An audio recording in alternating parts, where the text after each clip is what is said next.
அங்க பாருங்க. ஏய், என்னடா ஏதோ மியா மியான்னு பூனை கத்துற மாதிரி கத்துறானுங்க. அது என்ன அளவு நீயே சொல்லி தொலை. ஒன்றும் இல்லைப்பா, இவங்களோட ப்ராஜெக்ட் வேல்யூ வந்து 1,70,000 கோடியா. இவங்களுக்கு டிரான்ஸ்போர்ட்டேஷன் ஒரு பெரிய பிரச்சனையா இருக்குங்கிறானுங்க. ஸோ அந்த காட்டெல்லாம் அழிச்சிட்டு ரோடு போட்டு தர முடியுமான்னு கேட்குறாங்க. விளக்கம்லாம் யாருக்கிட்ட வேணும்? அதுல நம்மளுக்கு என்ன கமிஷன் வர அதை சொல்ல சொல்லு. 30-40%. இப்போ 30% 40% தரங்கிறாங்கப்பா. ஆனா 40% கொடுக்குறா அப்படி இருந்தா போறதுக்கு ஒரு ரோடு வரதுக்கு ஒரு ரோடுன்னு 4-வே ட்ராக்கா போட சொல்லிருவோம். எங்க நாட்டை விட உங்க நாடுகள் எல்லாம் நிறைய இடம் இருக்குது, கடற்கரையும் இருக்குது, ஜனத்தொகையும் ரொம்ப கம்மி. அப்படி இருக்கீல இந்த மாதிரி ரிஸ்கான ஃபேக்டரியில உங்க நாட்டுல போடாம ஏன் எங்க நாட்டுல கொண்டு வந்து போடுறீங்க? Why why We Swedish are well known for environmental awareness. We know that's going to cause deforestation and even kill a lot of people if you organize a project.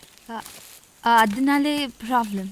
அப்பா அவங்க நாட்டு மக்களுக்கெல்லாம் இந்த சுற்றுச்சூழலை பத்தின விழிப்புணர்வு அதிகமா இருக்கான். அதனால இந்த ஃபேக்டரி அங்க ஆரம்பிச்சா மரங்கள்லாம் அழிஞ்சிடும், மக்கள்லாம் செத்துருவாங்கன்னு அவங்களுக்கு நல்லா தெரியும். அதையும் மீறி இவங்க ஆரம்பிச்சாங்கன்னா மக்கள்லாம் போராட்டம் நடத்துவாங்களாம்.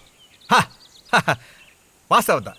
நம்ம நாட்டு ஜனங்க பாவம் அப்புறாணிக்கு தானே இல்லடா. அதனால எப்படியோ தொலைட்டு நம்ம நாட்டு ஜனங்க சாகிறத பத்தி இந்த வெள்ளக்காரங்களுக்கு எந்த அளவு கவலை இல்லையோ அதை விட அதிகமா நம்ம அரசியல்வாதிகள் கிடையாது. நமக்கு எவன் ஜெத்தா என்ன, நம்ம கமிஷன் எவ்வளவுங்கிறது தானே முக்கியம். ஏறுங்க வண்டியில. Come, let's go. He says India is for sale. ஏன்னா இந்த வெள்ளக்காரனோட சேர்ந்துட்டு நாகராஜ் சொல்ல மரத்தை வெட்டலாங்கிறான். பெரிய யோகிது மாதிரிலாம் பேசுவான். யோக்கியமான அரசியல்வாதிக்கு அவருன்னு ஐயா நல்ல கண்ணுவா. நாகராஜ சொல்லம் தானடா. இப்போ இந்த மரத்தை பூரா வெட்டிவிட்டா என்ன ஆகும்? மரத்தை பூரா வெட்டிட்டா வெறும் மழை தான் இருக்கும். மழை மட்டும் தான் மிஞ்சுமா? அது எப்படி இருக்கும்? பெரிய மழை பெஞ்சதுன்னா மண்ணெல்லாம் கரைஞ்சி போயிட்டு வெறும் பாறை தான் இருக்கும். அப்போ நமக்கு பாறை மட்டும் தான் மிஞ்சும். அதான் வெடி வச்சு தகத்து கிரானைட்டுன்னு வெளிநாட்டுக்கு ஏற்றுமதி செய்கிறோம்ல. கல்குவாரி கேள்விப்பட்டதில்ல நீ?